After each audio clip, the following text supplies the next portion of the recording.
What's coming up? Well, first of all, I thought I'd do a general overview of puppies in the wild, how it occurs in nature, why it occurs, what's going on, whether it's natural or not for your puppy to be actually mouthing or biting you, and sort of how much we should tolerate it. I'll also touch on basically how the pack leaders in the wild sort of are running the show and how it's so important that your puppies understand that you make all the sort of big decisions.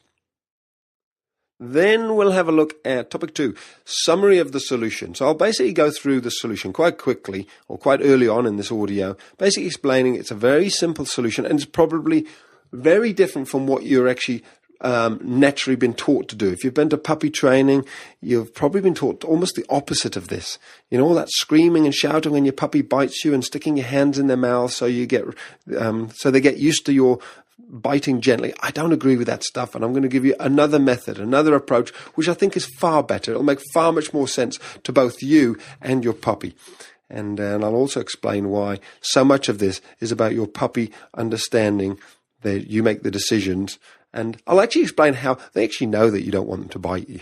Most puppies know exactly what they're doing, and they're having a bit of a laugh. So I'll touch on that. And then we'll go on to why it's going so wrong. And there's a number of reasons why it'll be going wrong, a few little ones, and there's one really big one. So I'll give you a whole load of tips and tricks as to what's going on, how to stop it, why it's going so wrong, and then how to set yourself up long-term to win. So this is not just with mouthing and biting, but this is about understanding how you can win your dog's mind, and that's going to help them be a far calmer, more relaxed puppy with all the other behavioral issues that you may be experiencing now or you may experience later on.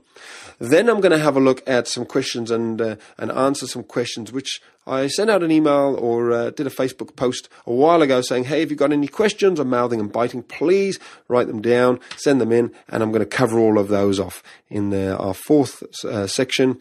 And then lastly, I'm going to show you basically where you can get a whole load more information, because I know some of you are going to want a ton more information on mouthing and biting, and I'll show you where you can get that. I'll show you where you can get hold of videos on this sort of stuff, and you can really take it to the next level. So all of that coming up, exciting stuff. So first of all, a general overview. I think I was originally going to make this podcast just for mouthing and biting puppies. But what I realized as I was doing it was, doesn't actually matter how old your puppy or your dog is. It's the same approach. So everything I'm going to be covering off today applies whether you've got an 8-week-old puppy, a 16-week-old puppy, or a 1.5-year-old dog, or an even older dog. Of course, you're going to give the little puppies a lot more tolerance. You're going to give them more of a chance than the older dogs because they're smarter, they're wiser, their brains are more developed. However, it's the same concepts, principles, and training that's going to apply, and you can put it all in place. So it doesn't matter how old your dog is, how badly they're mouthing or biting, stay tuned because it's really going to help. And the first thing we wanted to touch on was basically how it works in the wild. That it's very normal for puppies to mouth. If you look at it in the wild, if you look at the wolf pack in the wild, if you look at those little puppies, or you look at the African dogs, or you look at a pack of dogs wandering around in the wild, when you have a dog give birth to some little puppies, you'll see they all mouth each other. They're all mouthing and learning what's acceptable, what's not. So that's how it works in the wild. Dogs, effectively, they don't have any hands. They have 4 paws. They have 4 legs. At the end of those legs, they have paws, and all 4 paws are on the ground. So they don't have 2 hands free like we do to sort of interact, say hello, and get to know each other. They have their mouth, which does the sniffing. Of course, it does other things, the eating and the, nipping and mouthing. But that's why they use their mouths an awful lot more than we do. So when they're interacting, they use their mouths. But what we want to do is basically train them not to use their mouths on us.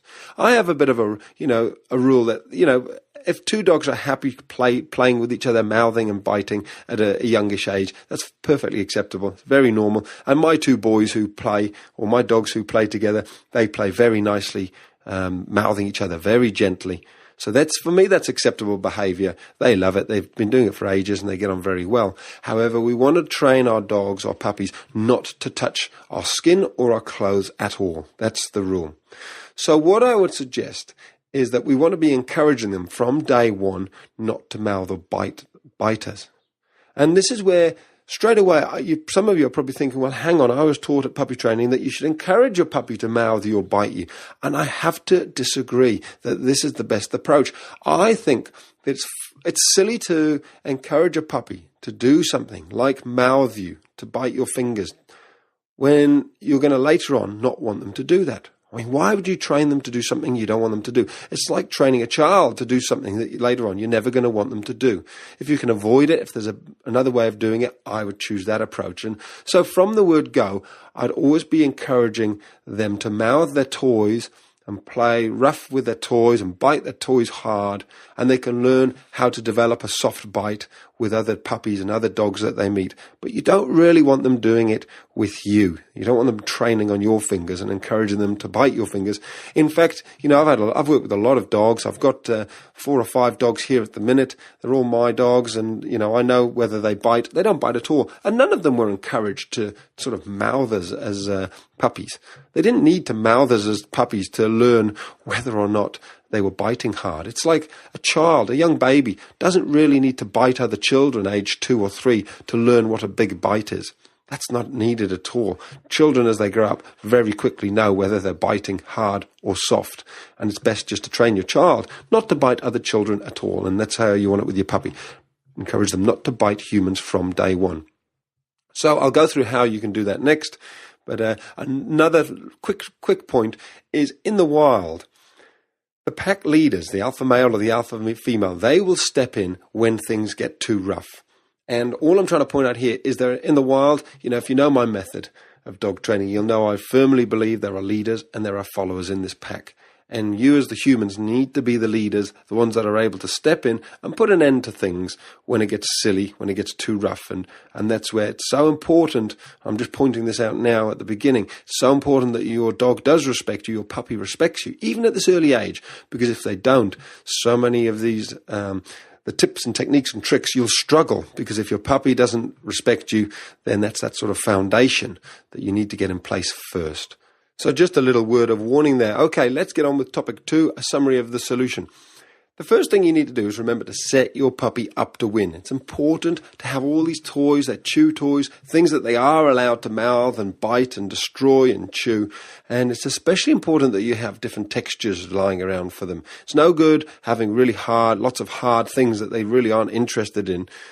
You need to understand it from their point of view, that if they're a puppy and they've got these tiny little teeth, they're going to be wanting soft things. Most puppies who are aged 10, 12, 14 weeks are wanting things like tea cloths, face cloths, dishcloths, things with tassels on, very soft textures, egg boxes, that sort of stuff. Sure, some of the bigger dogs and real tough little dogs may want some hard plastic and rubber stuff, but just make sure you've got a real variety for them and you're giving them all of those things and saying these are the things you are allowed to mouth and bite. And the second thing is, when you call your puppy, remember, this is how to set it up correctly. You call your puppy and you immediately already have a toy in your hand which you can put in your puppy's mouth. Because if you don't do this and you pick your puppy up, they're immediately going to start showing you affection when you start cuddling them. And if you're cuddling them and patting them with your hands, all they're going to do is turn their head around and try and mouth or bite you. And that's because you haven't given them something to mouth and bite. You need to redirect them onto something and set them up to win in that way. They're not being naughty, especially when they're so young. 8, 10, 12, 14 weeks old. You need to have those toys all ready and pop them in their mouth as soon as you call them. You calmly repeat this a few times. So 2, 3, 4 times if they're very, very young. If they keep mouthing you, you could either put them on the ground if they're very young, or if they're older or they keep doing it, you put them in timeout. So timeout is where you just pick them up very calmly, walk to the bathroom or the toilet and put them in there. And it's about doing it calmly. It's not about screaming and shouting and beating your chest. Now, of course, how quickly you put them in timeout, how many times you repeat and give them another chance, all depends on how old your dog is, how willful they're being, whether they're not sure of what you're asking for, or whether they're being deliberately naughty and challenging you. If you've got a 10-month-old dog who's deliberately biting you and jumping backwards and trying to grab your trouser leg, of course that's time to put them straight into timeout. But if you've got a 10-week-old puppy who's lying there with their eyes half shut, kind of opening and closing their mouth a bit like a gulping frog, and they accidentally catch your finger, that's totally different. set them up to win, give them a chance. And this is where, before we move on, again, the respect that your dog has for you is a huge contributing factor in how quickly your dog will respect you and stop doing this sort of monkey behavior, this naughty behavior. You know, if you're not the pack leader, your dog will challenge you for sure. You know, this is all about your dog trying to outwit you. As they get older, it's about their dog saying, I can invade your space, you're not smart enough, I can wind you up, get you frustrated. They are playing a game. If it feels like they're playing a game, then that's exactly what's happening. And it's twofold. One is you've got to put this training in place. The other bit, though, is you've got to understand how to win your dog's respect. Because, you know, I worked with a dog... I've worked with a lot of dogs, obviously, but there's one in particular I remember called Bruno, who, he was such a little monkey. I mean, I walked in there and the family were being terrorized. They were all climbing around on the furniture. He was a little Jack Russell. He had a real mean bite on him. He had tiny little teeth. I think he was about 14 weeks old, something like that. But he still had those baby spiky teeth. And they were literally terrified for their life. They were trying all of this redirecting, and he was just coming at them again and again. And dear little girl, she was about 3 years old. She was walking around in large Wellington boots. And if they had their big boots on, they were okay. But if as soon as there was a chance for him to get flesh or skin or socks or some tassels on clothes, he was ripping clothes, costing quite a bit of money. And they couldn't figure out what to do. So I turned up there. I applied this method. But what I'd also done is I'd clocked in as the pack leader. So I put him in timeout a few times. He didn't respect me to start with. He, bit me just like everybody else. He'd bitten everybody who'd turned up in the property. And I had to put him in timeout a couple of times. It must have taken about half an hour before he finally started to realize, okay, this guy's consistent. He's calm. He knows what he's doing. I'll leave him alone. And this dog, Bruno, totally left me. I'm talking, that was it. For the rest of the consultation, 2.5 hours, he didn't touch me. Never dreamt of touching me with his teeth because he knew exactly what would happen. And that was partly because I'd trained him, but also because I'd become the pack leader. So he respected me. And the reason I know that is because it was absolutely amazing. With all the other behavioral issues which they had, from pulling on the lead to barking, jumping up, and a couple of other things like command training, like coming when called and sitting, he was absolutely perfect. And this was because I'd clocked in as the pack leader. I'd won his mind. He respected me and understood, like a dog does, like a puppy does, there's a leader and a follower. And he was an incredibly smart puppy. And so when you win your dog's mind, so much of this makes sense to them. They're much happier. They start responding in all areas of sort of training. And this little dog, Bruno, was no exception. He was brilliant after that. The owners couldn't believe it. Okay, so that's a quick summary of the solution of what you should be doing. Now we'll move on to topic 3, which is why it's going wrong. There's a few small reasons why it'll be going wrong. I say small, but they could really, really help you out. Each one of these could probably transform the situation that you're in. But there's also one very big reason. And so I'll go through the small ones first. First of all, you're setting your puppy up to fail. So we've kind of touched on this, but just to reiterate, where you're going wrong is you're not calling your puppy with a toy in your hand, you're calling your puppy without anything in your hand, or your puppy's coming up to you and you're not trying to redirect them onto something. You have to redirect them onto a toy, at least to start with. You have to set them up to win and give them a chance. The other thing is that your dog or your puppy could be too hyper. They've got too much energy. Now, as with anything or any animal, if they've got too much energy, they have to get rid of it somewhere. So a lot of these puppies are sort of running around, mouthing, biting, because they've got nothing better to do. They can't see how else they can sort of drain their energy, tire themselves out. It's like a child who's just, frustrated and got too much energy and needs to go for a run and they're stuck inside. They end up almost going looking for trouble, trying to wind somebody up to get a reaction, get a response. So you have to make sure you've exercised your puppy, given them all that attention and tired them out a bit, given them some stimulation, stuff to do. The other area, though, is you need to understand how to switch your puppy off. Because, I say puppy, but it's especially true with older dogs, 6 months old, 8 months old. If you feel like you've got a puppy who's really pretty hyper and go, and won't calm down, you may have a much older dog at 2 years old who's doing the same thing.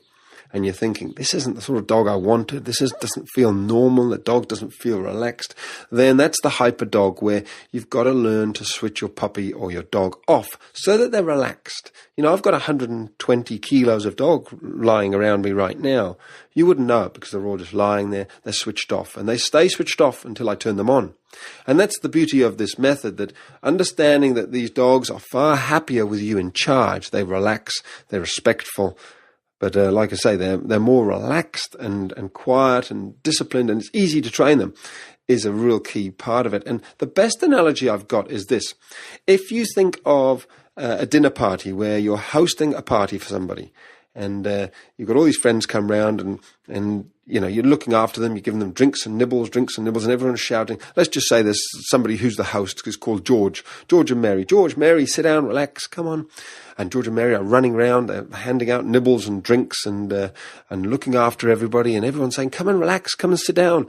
But George and Mary are, picking often. Well, you might be laughing, thinking, well, hang on, there's only one person actually looks after the visitors at our house, and the other person sits and drinks a beer. But anyway, let's just pretend George and Mary are both doing it, and they're picking up the cups and they're sweeping the kitchen floor. Next thing you know, they're tidying the kitchen away and cleaning up. They can't relax. The point is, George and Mary can't relax because they feel that they're the pack leaders. They feel they're in charge. They're responsible. It's their home, and they've got to keep working, doing something until everybody goes. And then George and Mary sit down and go, oh my goodness me, I'm exhausted. Now, the whole point is, if George and Mary go to somebody else's house where they're not in charge, they'll relax and they'll just sit there, far more happy and content because they're not in charge. And that's how it is for your dog, your puppy.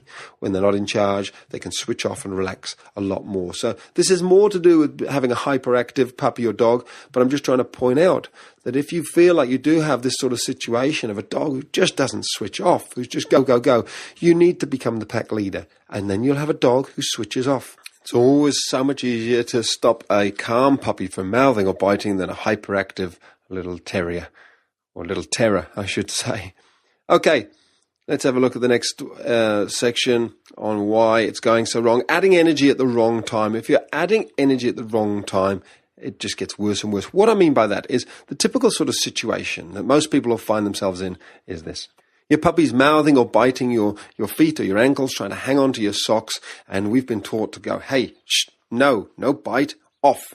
Stop that. Don't do that. So we add energy to this situation. Well, of course, your puppy is in a sort of excited, challenging sort of state of mind. They're trying to wind you up. And when you just fire back with more sort of energy, they get more excited. And then you get sort of more in a frenzied state yourself of shouting, hey, stop it. No. And you might have been told to tap the dog on the nose, tap the puppy on the nose, trying to stop them, shout, off in a very loud voice. And it doesn't work because your puppy thing gets even more fired up. And it's this sort of cycle of things getting more and more excited. And of course, your puppy doesn't stop and calm down because you're doing the exact opposite yourself. But this is what we've been told to do. And of course, all that happens is it becomes a game. Your puppy's looking for attention. Remember, your puppy is not just trying to eat your socks. They're not trying to eat your flesh. They're doing it because they're getting this huge response.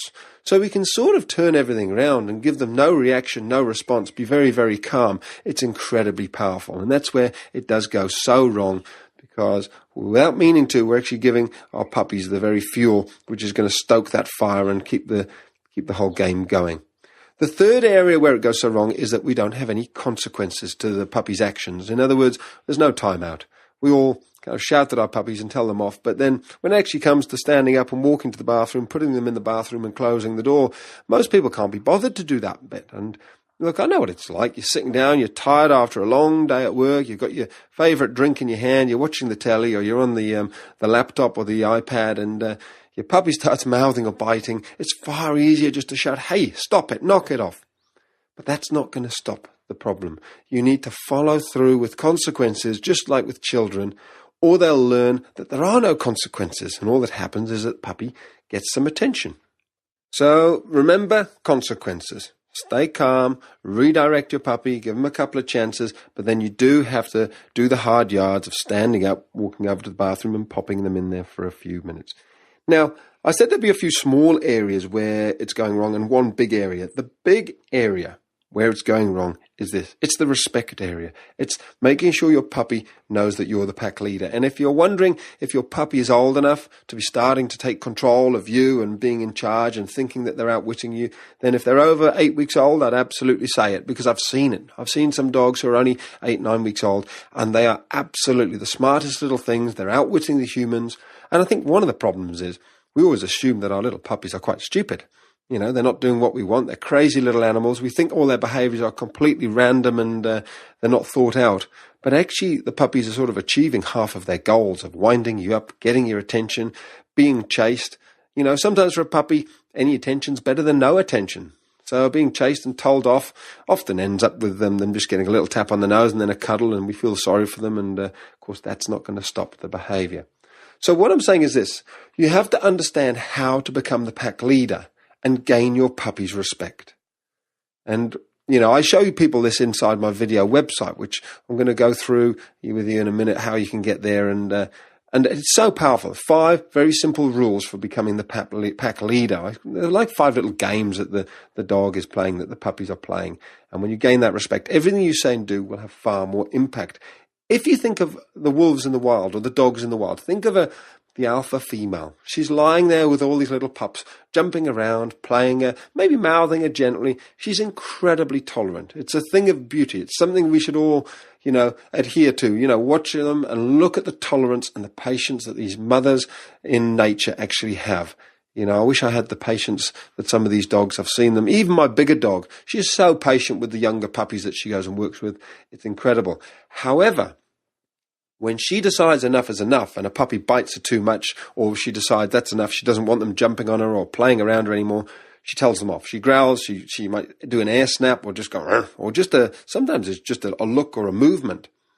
And if they then challenge her when she's made that decision, boy, do they get it. She will come down like a ton of bricks. She doesn't hurt them. She doesn't bite them, but she really will say to them, hey, I'm not asking, I'm telling you. That's it. So what I'm saying is this. And the amazing thing is actually those puppies always react and go, yep, sorry, okay, because they respect her. And so what I'm saying is it's amazing how you can see puppies understand what they're being asked by these older dogs. And I've realized, yeah, they absolutely understand when I say to them, no more biting me. But if they don't respect you, they just come back at you. And so for most of you who are thinking, I've kind of tried a lot of this stuff, where am I going wrong? The biggest area where you'll be going wrong is about gaining your puppy or your dog's respect. It's absolutely huge. And as I mentioned before, it's doesn't just carry through in this area of mouthing and biting. It carries through into every area of your puppy's training, every area of your puppy's life. And if you get it right now, then it becomes so much easier, because as your dog grows up or your puppy grows up into a dog and challenges you even more, it's even more important that they're looking to you for the answers, for the solutions. So there you go. There's some of the key things which will be going wrong, and what you can do to turn it around. Now, section 4, I said I'd answer some of your questions. So here's some questions which have come through a post which I made on Facebook a wee while ago. And the first one is from Mittens. And this is very much, I've put this in here because it very much summarizes sort of what you're asking me. It summarizes my response. It summarizes this podcast in many ways.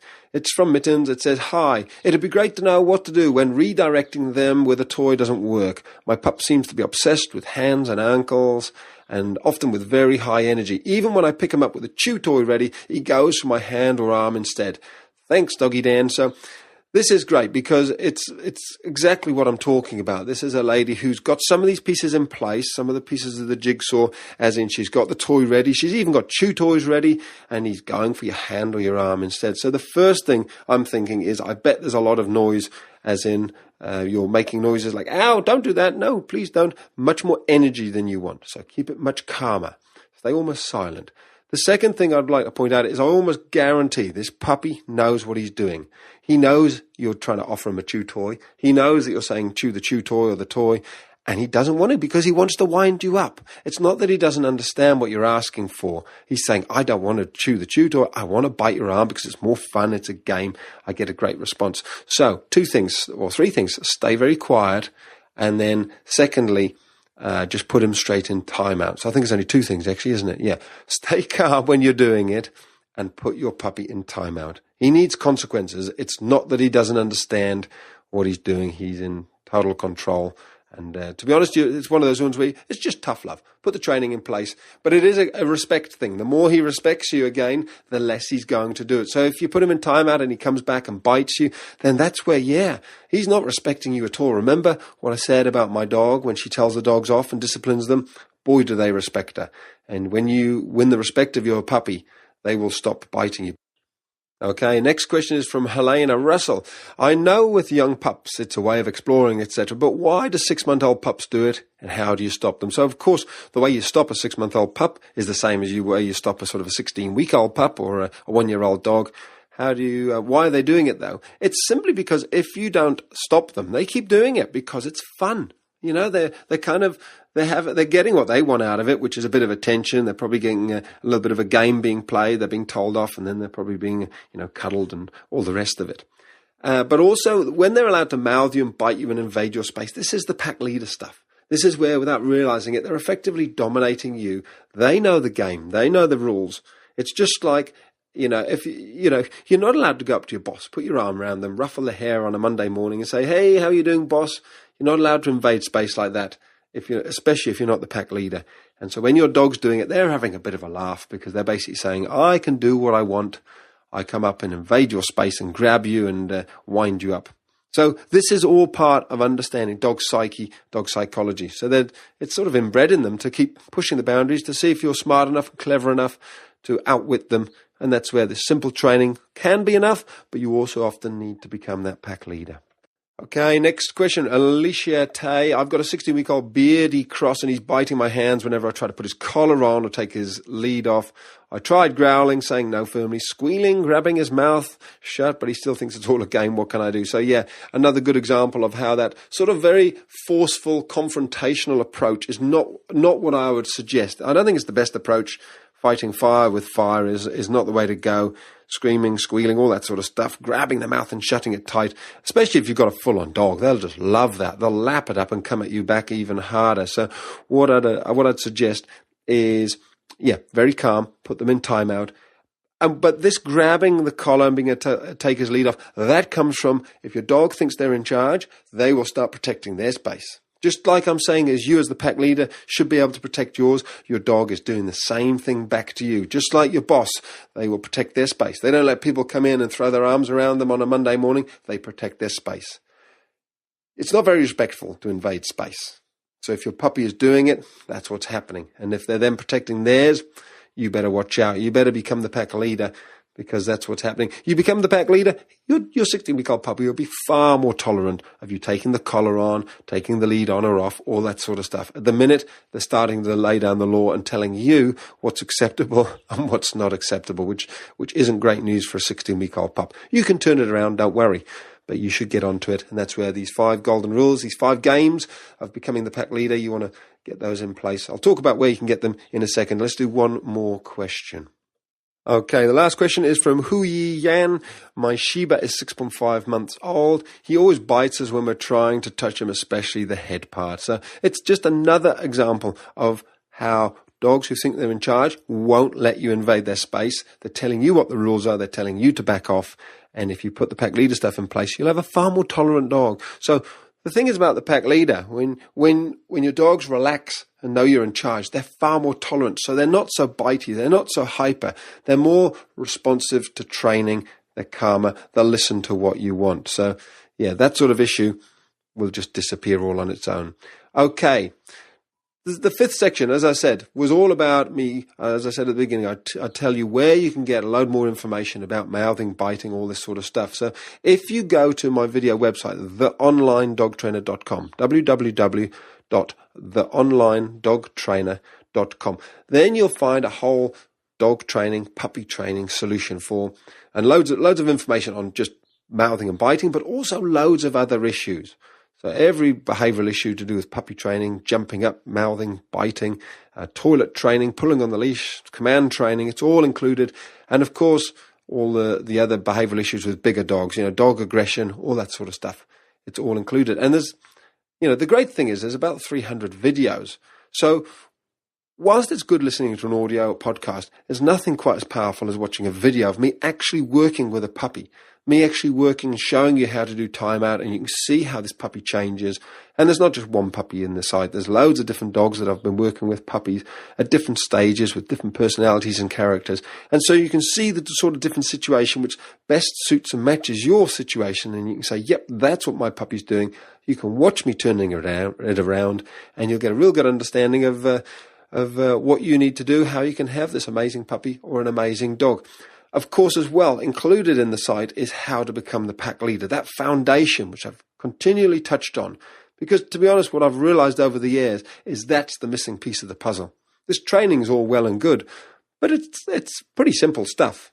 If it's not working, really, it's about being the pack leader. Get that bit right, and then everything else falls into place. Now, if you have got a puppy, I should just mention very quickly that there's a pretty amazing project inside the site called Project Moses, and that's basically, over the last year or so, I've videoed the raising of my little puppy Moses from 8 weeks of age. So everything from 8 weeks of age, whether it was toilet training, mouthing, jumping, biting, all this sort of stuff, I videoed it, how to get him to do the most amazing sit, stay, walking on leash, and it's all included in the site. And you can gain access to the entire site for just $1. So I've set it up so you can get access, trial the site for $1 for 3 days. So you can have a look at all these videos, get on board and go, wow, you know what? That's what I'm looking for. And you can really enjoy the site and then decide if you want to stay on. And if you stay on, absolutely great. You can become a member and pay a monthly fee. You can cancel at any time. However, if you just want to get in for 3 days for $1, then please be my guest. Love to have you on board. And you'll have a different dog, a different puppy, especially if you start to put those 5 golden rules in place of becoming the pack leader. Well, that just about wraps it up.